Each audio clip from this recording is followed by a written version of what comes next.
माझे नाव लता गंगावणे. मी राहणारी धाराशिवची आहे. खरं तर मी अंधारे मॅडम आहे. आम्ही जो हा उपक्रम राबवतो आहे हा आहे माणुसकीचा संदेश. आणि माणुसकी आजकाल लोक या युगामध्ये माणुसकी विसरलेले आहे आणि ती माणुसकीचं जतन व्हावं म्हणून आम्ही हा जो उपक्रम करत आहे हा छोटासा आहे पण घरोघरपर्यंत पोचला. कशाच उन्हाळा दिवस आहे.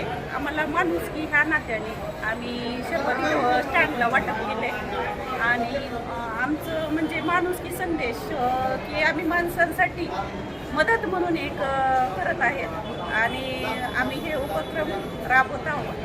आणि आमचा एकच उद्देश आहे की माणसापासून आत्मा त्यांचा जाणण्यासाठी आम्हाला त्यांच्यासाठी एक मदत म्हणून उन्हाळ्या दिवसासाठी आम्ही सरबत वाटप केले. आणि वयस्कर ते असतात त्यांना म्हणजे बाहेर जाऊन पाणी म्हणा काय म्हणा देण्यात येत नाही.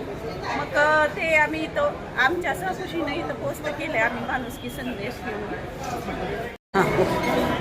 माझं नाव शेख सद्दाम आहे आणि आम्ही ऑल इंडिया पयामे इन्सानियत हे फाउंडेशनचं काम करत आहोत. आणि या फाउंडेशनचं काम म्हणजे असं आहे की 1974पासून हे काम चालू आहे आपल्या भारत देशामध्ये. आणि भारत देशामध्ये 350पेक्षा जास्त ग्रुप हे कार्य करत आहेत फक्त माणुसकीसाठी आणि माणसाला माणसाशी कसं जोडता येईल ह्या कामासाठी हे काम करत आहेत. आणि या धाराशिवमध्ये 2014पासून हे कार्य आम्ही राबवत आहोत.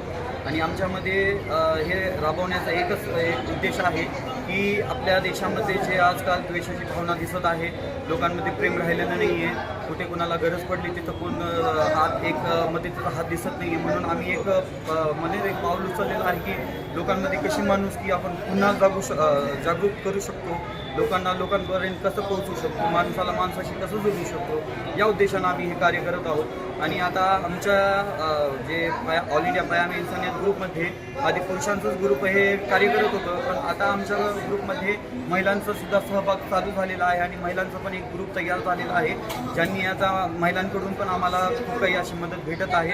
आणि ह्याच उद्देशाने आज रोजी धाराशिव बस स्थानकावर महिलांचा ग्रुप घेऊन इथं सरबत वाटपाचा कार्यक्रम घेतलेला आहे. आणि इथं प्रवाशांसाठी जे तीव्र उष्णता असल्यामुळे खूप काही असं प्रवासी जे येतात वयस्कर असतात काही असे उन्हामुळे काही प्रवाशांचे असं आम्ही बघितलेलं आहे की चक्कर येऊन पडणे हे असे काही प्रकार घडलेले आहेत. त्यामुळे आम्ही आमचं एक छोटंसं आम्ही इथं कार्य केलं आहे की त्यांचं कसं थंड आम्ही काय करू शकतो म्हणून आम्ही इथं सरबताचा कार्यक्रम घेतलेलो आहे. आणि हे खूप चांगलं वाटलं हे सगळ्यात सहभाग आम्हाला भेटला. आणि आमच्या ही महिला विंग जे आहे ते आता इथून पुढं आम्हाला कंटिन्यू सतत मदत करून आम्हाला कुठं पण जिथं आम्हाला महिलांची गरज पडेल तिथं येऊन आम्हाला सहकार्य करतील हे यांचं ध्येय आहे. आणि पुढं पण आम्ही आपल्या शहरातल्या महिलांना किंवा पुरुषांना आम्ही हेच एक विनंती करतो की आपल्या भारत देश एक म्हणत नाही ते एक फुलाचा गुलदस्त्यासारखा आहे, ज्या गुलदस्त्यामध्ये सगळ्या प्रकारचे फुलं असतात. तसं आपलं आपण धाराशिव शहर आतापर्यंत खूप चांगल्या पद्धतीने आणि शांत पद्धतीने राहिलेलं आहे. तर ह्याच्या पुढे पण आपल्या इकडे कोण असं काही चुकीचं काम होऊ नये यासाठी आपण सगळ्यांनी या कामासाठी प्रेरित होऊन यायला पाहिजे, करायला पाहिजे आणि लोकांची मदत करायला पाहिजे. हेच उद्देश आम्ही घेऊन इथं आलेलो आहेत. आणि सगळ्यांना हेच मेसेज आहे की सगळ्यांनी माणुसकी जपून राहायला पाहिजे आणि माणुसकीसाठी कार्य करायला पाहिजे.